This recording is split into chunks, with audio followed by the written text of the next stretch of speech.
हमारे सामने किसान नेता उपेंद्र तिवारी जी हैं और आपको हम बता दें कि पिछले दिनों एक परशुराम जी के मंदिर का इन्होंने शिलान्यास कराया।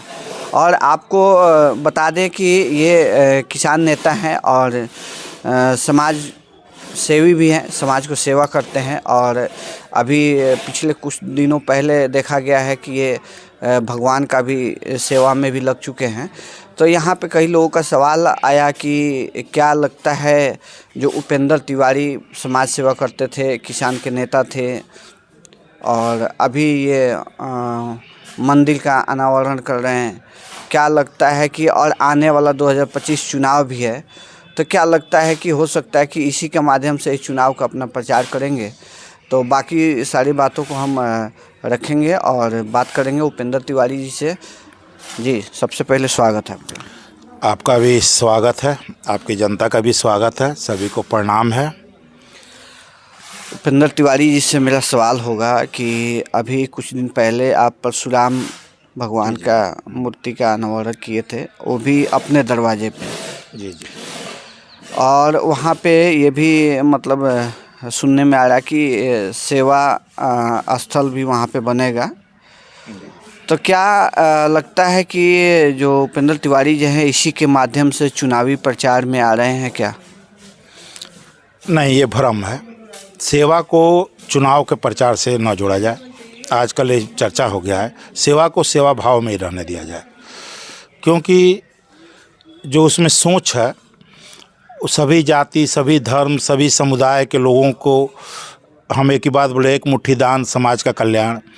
तो एक मुट्ठी दान सभी को देना है और कोशिश ये है उसमें कि बहुत निचले स्तर में जो भी लोग हैं उनको शिक्षा, दीक्षा, इलाज, उसके बाद विवाह, माने जो भी सामाजिक है उसके अनुसार किया जाए। उसमें मेरी कोई व्यक्तिगत बहुत बड़ा धन नहीं है। हाँ, मैंने अपने दरवाजे पर ये किया, उसकी सबसे बड़ी सोच ये है कि मैं आपको क्या बताऊं अपना दर्द, कि हम लोग 2 भाई हैं, दोनों को लड़कियां ही हैं। अच्छा। 2 का शादी हो गया है, 3 का हम लोग पढ़ा लिखा रहे हैं और शादी विवाह हो जाएगा।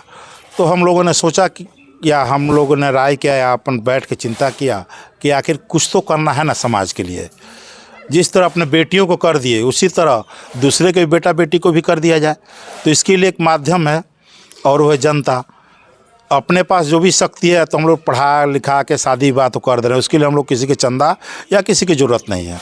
लेकिन समाज में जाने के लिए उतना लायक हम लोग सक्षम नहीं है, तो ज़मीन दे रहे हैं।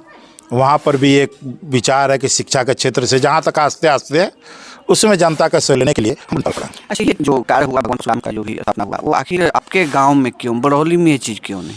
देखिए, इसका प्रोग्राम बरौली में ही था। बरौली बहुत से चर्चा है, जमीन देने की बात कर रहे हैं। मिल जाए तब तक आखिर सेवा करना है तो कहीं से नहीं है ना। तो मैंने अपने गाँव में इसलिए तो आखिर ज़मीन देना होगा ना, किसी काम में ज़मीन देना होगा। तो मैंने अपने ऊपर ही ज़मीन दान दिया और ज़मीन दान दे के और मैंने सोचा कि यहाँ से चलेंगे, मुख्यालय बरौली ही होगा।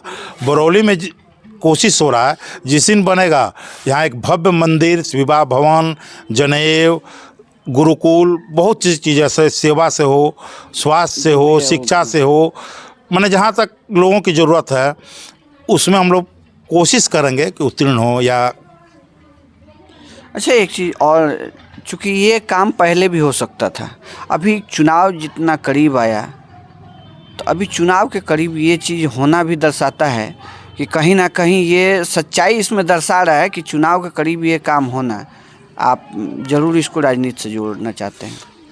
आपका सवाल अच्छा है और इसी तरह का परिवेश भी है कि कोई भी शुभ काम किया जाए तो लोग कई तरह के जो राजनीति में सवाल आपका वाजिब है।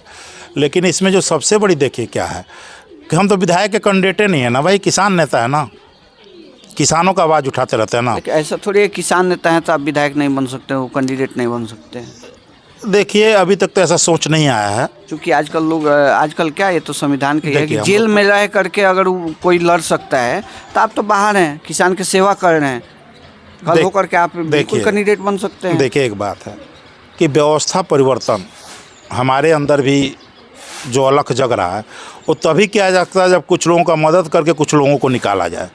तो मेरे पास दूसरा कोई साधन नहीं है। कोई बच्चा डीएम बन जाए, कोई बच्चियाँ कहीं चला जाए, कोई खेल जगत में चला जाए, अपने आप ये रूप पकड़ता रहेगा। ये मील का पत्थर है, इसमें टाइम लगेगा। और ये चुनाव तो 25 में बीत जाएगा, फिर 29 में आएगा, इस चीज़ में टाइम लगेगा। और आप जो सवाल कर रहे हैं, इस सवालों से हमें रूबरू भी होना पड़ेगा। कई लोग सवाल करेंगे, कई लोग कुछ करेंगे, तो ये सब चीज़ों को, तकलीफ़ों को झेलना होगा। इतना जल्दी कोई प्रारूप खड़ा नहीं हो जाएगा। बस एक सोच लेके हम चल दिए हैं। लोग क्या कहते हैं अब वो लोग जाने, मैं चल दिया हूँ।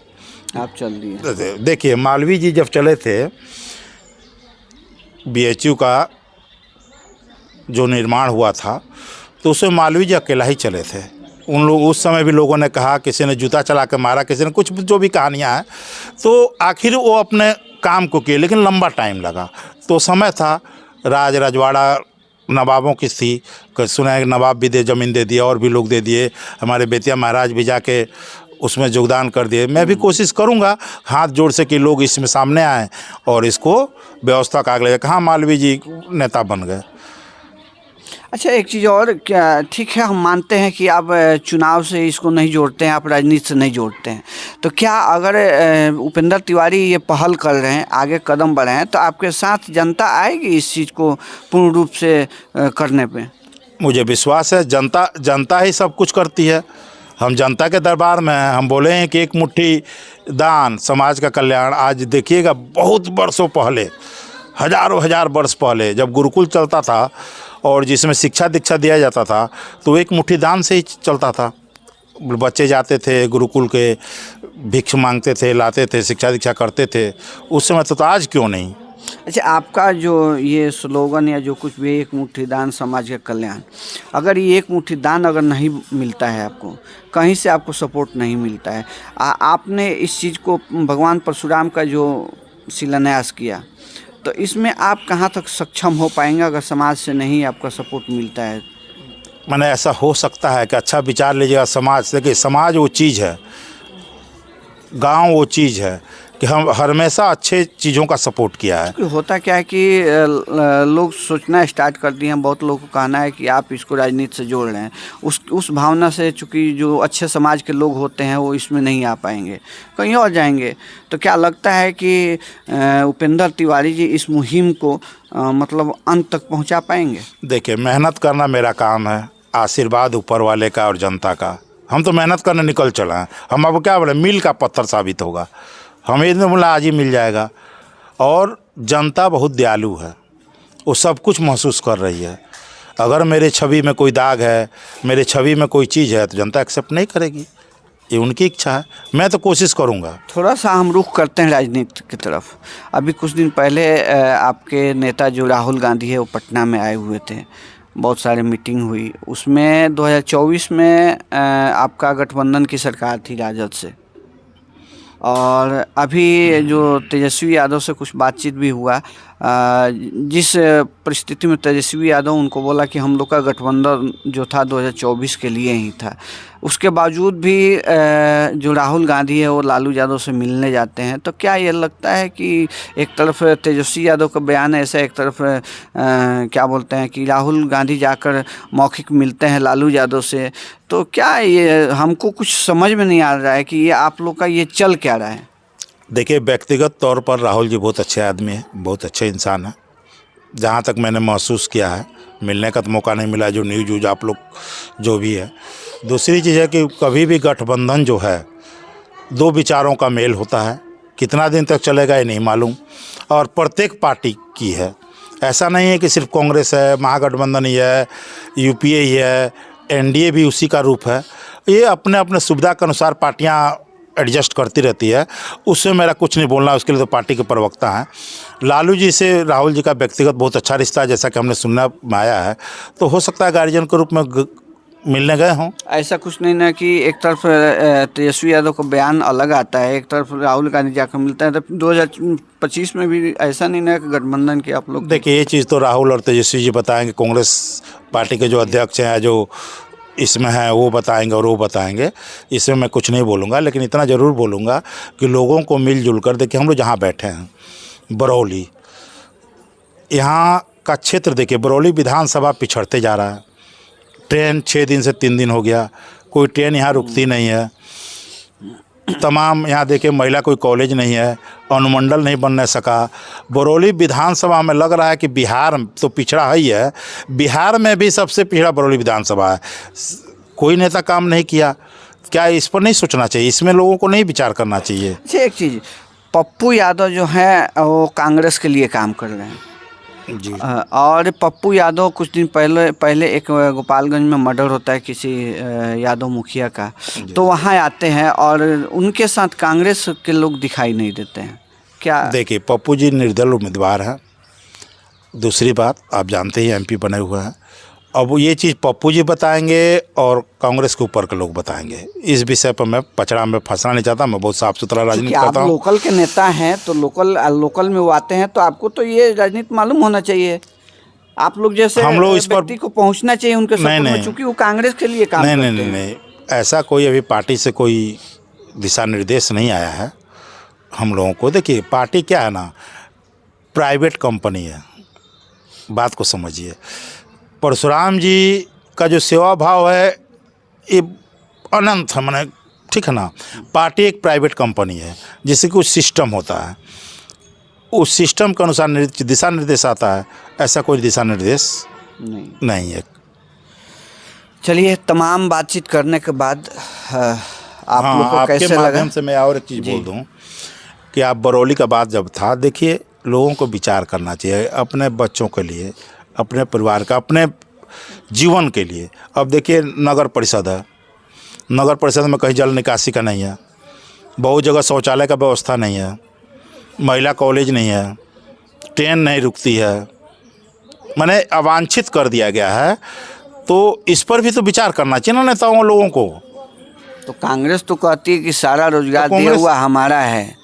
अच्छा, आज कांग्रेस कहाँ जा रही है? देखिए, कांग्रेस के समय कांग्रेस कहती है कि हम धरना प्रदर्शन करते हैं, तो आज कहाँ जाती है? कांग्रेस जो है विपक्ष की पार्टी है। और यही में बरौली में आप देखिएगा, जो स्कूल देखिएगा, जो भी देखिएगा, ये सब कांग्रेस के टाइम का ही है। एनडीए के शासनकाल के एक भी चीज़ बता दीजिए ना। ये हॉस्पिटल बना है, हमने सुना है कि 100 बेड का था, 30 बेड में आ गया। ठीक है, को क्या व्यवस्था है? तो जो भी थोड़ा बहुत व्यवस्था था तो कांग्रेस के समय का ही था ना। एनडीए की सरकारें क्या दी है? बरौली को कोई भी चीज़ दिखा दीजिए कि दी है तो बताइएगा। मैं विरोध नहीं कर रहा हूँ, लेकिन देना चाहिए ना। क्या गलत कर दिया है लोग, बरौली विधानसभा के लोग? कौन सा पाप कर दिया है लोग? हम लोग भी जनता है भाई, हम लोग उसी में है। आज ये बताइए कि कोई बच्चा को पढ़ाने के लिए भेजता है गोपालगंज, फिर पटना, उस साधारण से हम लोग भी उसी में है। गोपालगंज पढ़ाए, फिर पटना पढ़ाए कि नहीं अच्छा शिक्षा मिलेगा। शिक्षा के लिए जो हम गरीब लोगों को जो कष्ट है, ये वही जानता है जो कष्ट कर रहा है। पैसे वाले लोग क्या जानेंगे? अच्छा, एक सवाल और आता है, ये सवाल उठ के आता है कि कांग्रेस नेता आप हैं, कुछ दिनों पहले आप नज़र आते हैं जनसुराज के साथ, उसके बाद फिर जनसुराज से फूट हो जाती है, पता नहीं क्या होता है, फिर आप अपने आप को कहते हैं कि हम देखिए, मैं क्या ये नहीं बता रहा। व्यवस्था परिवर्तन के लिए मैं आज भी लड़ रहा हूँ, पहले भी लड़ा हूँ। जनसुराज एक अभियान था, उसमें बदलाव का बात था, लोगों को जगाने का। मैं आज भी हिस्सा हूँ।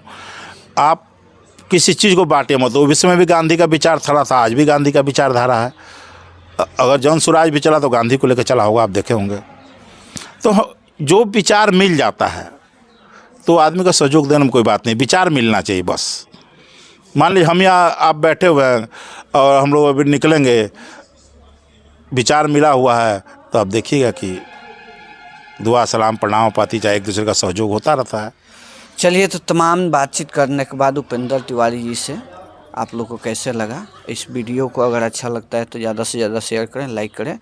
और उपेंद्र तिवारी जी के लिए अगर आपके मन में कोई सजेशन आता है तो ज़रूर सजेशन दें। और किसी चीज़ को ये लगता है वो भी कमेंट बॉक्स में ज़रूर कमेंट करें।